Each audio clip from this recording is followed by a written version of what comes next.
नमस्कार विद्यार्थी मित्रांनो, मी विनोद नाईक. आपण पाहत आहोत इयत्ता 8वीचा विज्ञान, ज्याच्यामधील 16वा लेसन, ज्याचं नाव आहे प्रकाशाचे परावर्तन. विद्यार्थी मित्रांनो, आपण याच्यापूर्वी 3 सेशन पाहिलेले आहेत. त्याच्यामध्ये आपण बघितलं की प्रकाश आणि दृष्टी संवेदना यांच्यामध्ये फार जवळचा संबंध आहे. प्रकाशाच्या परावर्तनाशिवाय आपल्याला कोणतीही वस्तू दिसू शकत नाही. त्याच्यासाठी आपण बरेचसे एक्झाम्पल बघितले, जसं की आपण आपल्या सभोवताली दिसणारी जी सृष्टी आहे, निसर्ग, त्याच्यामध्ये आपण बघितलं की तो आपल्याला दिवसा उजेडी खूप चांगला दिसतो. याचं कारण सूर्याची प्रकाश किरण त्याच्यावर पडतात आणि त्यांचं परावर्तन होतं. आणि तो परावर्तित किरण जे आहे, परावर्तित प्रकाश जो आहे, तो आपल्या डोळ्यामध्ये जातो. डोळ्यामधून रेटिनावर त्याची इमेज तयार होते आणि ती इमेज आपल्याला दिसत असते. त्याच्यानंतर विद्यार्थी मित्रांनो, आपण बघितलं की प्रकाशाचं जेव्हा परावर्तन होत असतं, त्याचे 3 नियम आहेत. म्हणजेच अपाती किरण कशा प्रकारे पॉइंट ऑफ इन्सिडन्सला पडतो आणि स्तंभिकेबरोबर एक कोन तयार करतो, त्याला अपतन कोन असं म्हटलं जातं. आणि त्याच्यानंतर तिथून तो परत रिफ्लेक्ट होतो आणि रिफ्लेक्ट झाल्यानंतर परावर्तित कोन तयार करतो. आणि अँगल ऑफ इन्सिडन्स आणि अँगल ऑफ रिफ्लेक्शन म्हणजे अपतन कोन आणि परावर्तित कोन हे दोन्हीही सारख्याच मापाचे असतात, हे सुद्धा आपण पाहिलं. त्याच्यानंतर हे अपतन किरण किंवा परावर्तित किरण आणि स्तंभिका एकाच प्रतलामध्ये सुद्धा असतात. आणि हे दोन्ही किरण जे असतात ते स्तंभिकेच्या विरुद्धांगास असतात. याच्याविषयी सुद्धा आपण जाणून घेतलेलं आहे. विद्यार्थी मित्रांनो, लक्षात घ्या, आपण याच्या पूर्वीच्या सेशनमध्ये नियमित परावर्तन आणि अनियमित परावर्तन याच्याविषयी काही माहिती मिळवली. त्याच्यामध्ये अँगल ऑफ इन्सिडन्स आणि अँगल ऑफ रिफ्लेक्शन कशा प्रकारे जेव्हा नियमित परावर्तन असतो त्यावेळेस सारखेच असतात, कारण ते एका सपाट पृष्ठभागावर किंवा गुळगुळीत पृष्ठभागावर पडत असतात आणि तिथून त्यांचं परावर्तन होत असतं, हे आपण पाहिलं. परंतु ज्या वेळेला खडबडीत पृष्ठभागावर म्हणजेच अनियमित परावर्तन जे आपण बघितलं, त्याच्यामध्ये अँगल ऑफ इन्सिडन्स आणि अँगल ऑफ रिफ्लेक्शन, अपतन कोन आणि परावर्तित कोन हे स्तंभिकेबरोबर जरी सारखे कोन तयार करत असले आणि प्रकाश किरण अपतन किरण जे आहेत, अपाती किरण जे आहेत, ते जरी समांतर येत असले तरी रिफ्लेक्ट होताना समांतर रीतीने बाहेर पडत नाहीत. हे परावर्तनाचे नियम फॉलो करतात, परंतु अशा प्रकारे जे परावर्तन होतं ते अँगल ऑफ इन्सिडन्स आणि अँगल ऑफ रिफ्लेक्शन हे सारखेच करतात, परंतु त्यांचं जे बाहेर निघणारे प्रकाश किरण आहेत ते वेगळ्या प्रकारे म्हणजे वेगळ्या डायरेक्शन मध्ये बाहेर निघतात. ते खडबडीत पृष्ठभागामुळे अशा प्रकारची ही गोष्ट होत असते. तर आता आपण या 4थ्या सेशन मध्ये बघणार आहोत प्रकाशाचे परावर्तन. त्याच्यामध्ये कॅलिडोस्कोप किंवा पेरिस्कोप विषयी आपण जाणून घेणार आहोत. चला तर मग पाहूया प्रकाशाचे परावर्तन, सेशन 4. इथे पहा, परावर्तित प्रकाशाचे परावर्तन म्हणजे रिफ्लेक्शन ऑफ रिफ्लेक्टेड लाईट. यासाठी मी तुम्हाला सांगतोय की आपण एखाद्या रूम मध्ये बाहेरून सूर्यकिरण जर आरशामार्फत आतमध्ये घेतली आणि आतमध्ये वेगवेगळ्या अँगल मध्ये असे आरशे सेट केले की जो प्रकाश किरण पूर्णपणे आपल्या खोलीमध्ये फिरला पाहिजे. म्हणजे अशा प्रकारच्या परावर्तनाला म्हणतात परावर्तित प्रकाशाचे परावर्तन. आता केश कर्तनालयामध्ये किंवा नाव्याकडे आपण गेल्यानंतर, सलूनमध्ये गेल्यानंतर आपल्याला वेगवेगळ्या प्रकारचे आरशे लावलेले दिसतात. ते आरशे कशा प्रकारे अरेंज केलेले असतात जेणेकरून आपले जे केस कापलेले आहेत, कटिंग केलेले जे केस आहेत, ते आपल्याला व्यवस्थित दिसले पाहिजेत. आता आरशामध्ये आपली प्रतिमा कशी मिळते किंवा उजव्या व डाव्या बाजूंचे काय होते आणि पाण्यामध्ये चंद्राचे प्रतिबिंब कशामुळे दिसते हे आपण आता इथे जाणून घेणार आहोत. विद्यार्थी मित्रांनो, लक्षात घ्या, अँब्युलन्स हे जे नाव असतं ते अँब्युलन्सवर उलट लिहिलेलं असतं, कारण पुढे जाणाऱ्या कारला त्या आरशामध्ये उलट दिसतं. याचं कारण म्हणजे लॅटरल इन्व्हर्जन. नेहमीच आपली इमेज जी असते ती म्हणजे प्रतिमा असते, आपण उजवा हात वर केला तर आरशामध्ये आपला डावा हात वर झालेला दिसतो आणि डावा हात वर केल्यास प्रतिमेचा उजवा हात वर झालेला दिसतो. याला लॅटरल इन्व्हर्जन किंवा बाजूंची अदलाबदल असं म्हटलं जातं. त्या प्रतिमा कशा तयार होतात त्याच्याविषयी सुद्धा आपण जाणून घेणार आहोत. चला तर मग पाहूया पाण्यामध्ये चंद्राचे प्रतिबिंब कशामुळे होते आणि केश कर्तनालयामध्ये तुमच्या मानेवरचे केस कारागिराने व्यवस्थित कापले आहेत का हे तुम्ही कसे पाहू शकता याच्याविषयी आपण आता जाणून घेणार आहोत. इथे पहा, केश कर्तनालयात म्हणजे सलून मध्ये आपण गेल्यानंतर आपल्या मागे पुढे आरसा असतो. तुमच्या पाठीमागील भागाची प्रतिमा मागील आरशात निर्माण होते, प्रतिमेची प्रतिमा पुढील आरशामध्ये दिसते. म्हणजेच आपल्याला बघा, तो जो सलून मध्ये जो बार्बर आहे तो आपल्याला आपल्या मागे आरसा ठेवून आपल्या पुढल्या आरशामध्ये त्याची प्रतिमा म्हणजे प्रतिमेची प्रतिमा आपल्याला दिसत असते. आता ह्या प्रतिमेचा वापर करून आपल्याला माहिती आहे पेरिस्कोप तयार केले जातात.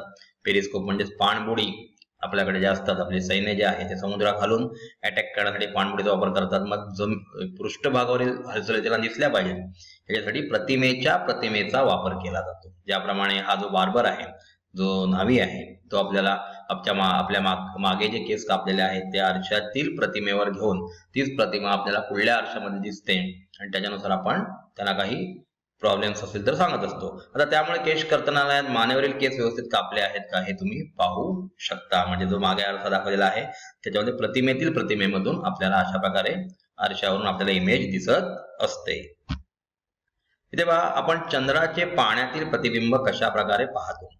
आता ऍक्च्युली आपल्याला माहिती आहे चंद्र कोणामुळे प्रकाश देतो, तर हा रिफ्लेक्टेड लाईट आहे, म्हणजे परावर्तित किरण आहे. कुठून आलेला आहे, तर सूर्यापासून आलेला प्रकाश किरण जो आहेत सूर्यापासून आलेले ते चंद्राच्या पृष्ठभागावरून परावर्तित होतात. चंद्र स्वयंप्रकाशित नसल्याने सूर्याचा प्रकाश चंद्रावर पडून त्याचे परावर्तन होते. आता बघा, जसं प्लॅनेट्सला स्वतःचा प्रकाश नसतो त्याप्रमाणे आपला जो उपग्रह आहे चंद्र, याला सुद्धा स्वतःचा प्रकाश नाही, सूर्याचा प्रकाश रिफ्लेक्ट करत असतो. त्यानंतर पाण्यातून परावर्तित प्रकाशाचे पुन्हा परावर्तन होते व आपल्याला चंद्राचे प्रतिबिंब दिसते. बघा, आता इथे जे पाणी जे आहे ते आरशासारखं काम करतं, म्हणजे चंद्राच्या पृष्ठभागावरून प्रकाश किरण परावर्तित झालेले आहेत आणि त्याच्यामुळे त्याची प्रतिमा आता पाणी रूपी आरशामध्ये पडते.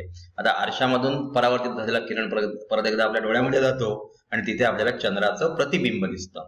याच पद्धतीने परावर्तित प्रकाशाचे अनेक वेळा परावर्तन होऊ शकते. म्हणजे अशा प्रकारे तुम्हाला सांगितलं, जर बाहेरून आपल्या रूम मध्ये, काळोख्या रूम मध्ये जर प्रकाश किरण आणायचे असतील तर आरशाचा वापर करून आपण वेगवेगळ्या ठिकाणी वेगवेगळ्या अँगल मध्ये हे आरशे सेट केले जातात आणि प्रकाश किरण पूर्ण घरभर फिरवले जातात. म्हणजे प्रकाशाचं परावर्तन आपण अनेक वेळा करू शकतो, हे आपल्याला इथे सिद्ध होते. आता इथे पहा, कॅलिडोस्कोप विषयी आपण जाणून घेऊया. कॅलिडोस्कोप म्हणजे आपल्याला 3 आरशे ठेवलेले दिसत आहेत आणि 3 समान आकाराचे आयताकृती आरसे घ्यायचे आहेत. परावर्तक पृष्ठभाग आतमध्ये येईल अशा रीतीने 3ही आरशे एकमेकांना त्रिकोणी स्वरूपात चिकटपट्टीने चिकटवायचे आहेत. एक पांढरा कागद घेऊन ते त्रिकोणी स्वरूपाच्या चिकटपट्टीने चिकटवा व एक बाजू बंद करा. म्हणजे आपण एक सिलेंडर अशा आकाराची एक हे घ्यायचं आहे, म्हणजे वृत्तचित्ती घ्यायची आहे आणि एक बाजू पांढऱ्या कागदाने चिकटवायची, जेणेकरून प्रकाश किरण आतमध्ये आले पाहिजेत. त्याच्यातून काचेचे 4-5 वेगवेगळ्या रंगाचे तुकडे घेऊन ते आरशाच्या पोकळीत टाकायचे आहेत. दुसरी बाजूही कागदाने बंद करून त्या कागदाचे एक छिद्र पाडायचे आहे आणि त्या छिद्रामधून उजेडाकडे तोंड करून आपल्याला ते बघायचं आहे. आपल्याला काचेच्या तुकड्याच्या असंख्य प्रतिमा तयार झालेल्या पाहायला मिळतील आणि ह्या प्रतिमा 3ही आरशामध्ये निर्माण झालेल्या परावर्तनामुळे तयार होतात. म्हणजे आतमध्ये जेव्हा 3 आरशे आपण एकमेकाला त्रिकोणाकृती म्हणजे साधारण इक्विलॅटरल ट्रायंगल 60 डिग्री मध्ये आपण जर ठेवले तर अशा प्रकारे 3-4 तुकडे जरी बँगल्सचे वगैरे टाकले तर आपल्याला कॅलिडोस्कोप म्हणजे शोभादर्शी किंवा चारुदर्शी जिला म्हटलं जातं त्याच्यातून आपल्याला वेगवेगळ्या प्रकारचे पॅटर्न्स दिसतील. आणि अशा प्रकारे आपण ते सूर्यप्रकाशाकडे पकडून जो पलीकडला भाग आहे तो व्हाईट कलरने ज्याला पेपर लावलेला आहे तिथून तो आपल्याला छोट्याशा छिद्रामधून दुसऱ्या बाजूनी बघायचा आहे.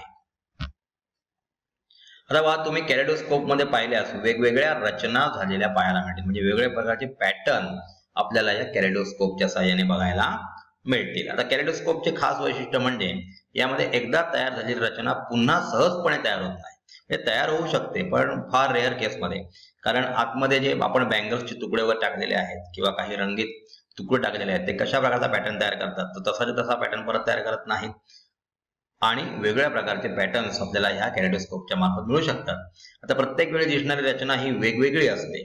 खोलीच्या भिंती सुशोभित करण्यासाठी वापरला जाणारा नक्षीदार कागद तयार करणारे वस्त्रोद्योग व वस्त्रोद्योग व्यवसायामधील अभिकल्पक कॅलिडोस्कोपचा उपयोग वेगवेगळ्या रचना शोधण्यासाठी करतात. आपल्या साडीवर वगैरे बघतो आपण वेगवेगळ्या प्रकारचे पॅटर्न असतात आणि ते पॅटर्न कॅलिडोस्कोपच्या साहाय्याने मिळवलेले असतात. म्हणजे कॅलिडोस्कोपचा हा सर्वात महत्त्वाचा उपयोग आपल्याला इथे दिसतोय. विद्यार्थी मित्रांनो, आपल्याला ही परिदर्शी म्हणजेच पेरिस्कोप बघायचा आहे. तुम्हाला सांगितलं मी पहिलं की पाणबुडी म्हणजे आपल्याकडे समुद्रातून अटॅक करण्यासाठी जी पाणबुडी आहे ती अशा प्रकारचा पेरिस्कोप वापरतात, जेणेकरून त्यांना पाण्याच्या पृष्ठभागावर हालचाली अगदी आरामात दिसू शकतात. एक पुठ्ठ्याचे खोके घेऊन खोक्याच्या वरच्या व खालच्या बाजूला खाचा करून त्यामध्ये 45 अंशाचा कोन करणारे आणि एकमेकांना समांतर असणारे 2 आरशे लावले दिसतात. बघा, 45 डिग्रीचा अँगल ते तयार करतात. वरच्या व खालच्या आरशाजवळ एकमेकांच्या विरुद्ध बाजू साधारणतः 1-1 इंचाच्या 2 खिडक्या आहेत त्या खिडक्यांमार्फत आपल्याला डोळा दाखवलेला आहे, त्यातून बाहेरच्या घडामोडी दिसत असतात. आता खालच्या खिडकीतून पहा, तुम्हाला काय दिसेल आणि आता निरीक्षण करायचं आहे. आणि ही जी प्रतिमा आहे ती पहिल्या आरशामध्ये आपल्याला इन्व्हर्टेड दिसेल, त्याच्यानंतर दुसऱ्या आरशामध्ये आपल्याला ती सरळ झालेली दिसेल. म्हणजे अशा प्रकारे परिदर्शीचा वापर करून म्हणजे पेरिस्कोपच्या वापराने आपण बाहेरील एखादी गोष्ट बघू शकतो. म्हणजे डोळा तुम्हाला दाखवले आपल्याला जी इमेज दिसत असते. म्हणजे हे जे दोन आरसे आहेत ते एकमेकाला 45 डिग्रीचा कोन करून ठेवलेले असतात. तर विद्यार्थी मित्रांनो, अशा प्रकारे आपण या सेशनमध्ये नियमित परावर्तन आणि अनियमित परावर्तन याच्याविषयी थोडंफार जाणून घेतलं. त्याचप्रमाणे कॅलिडोस्कोपद्वारे वस्त्रोद्योगामध्ये कशा प्रकारे वेगवेगळ्या प्रकारच्या रचना किंवा पॅटर्न्स तयार करतात त्याविषयी जाणून घेतलं. आणि थोड्याफार प्रमाणात आपण पेरिस्कोप विषयी सुद्धा पाहिलेलं आहे. पेरिस्कोप विषयी अजून चांगली माहिती आपल्याला पुढल्या सेशनमध्ये मिळणार आहे.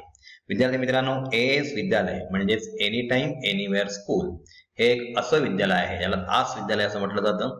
त्याच्यामार्फत आपल्याला 6वी ते 10वी पर्यंतचा अभ्यास अगदी घर बसल्या मिळू शकतो.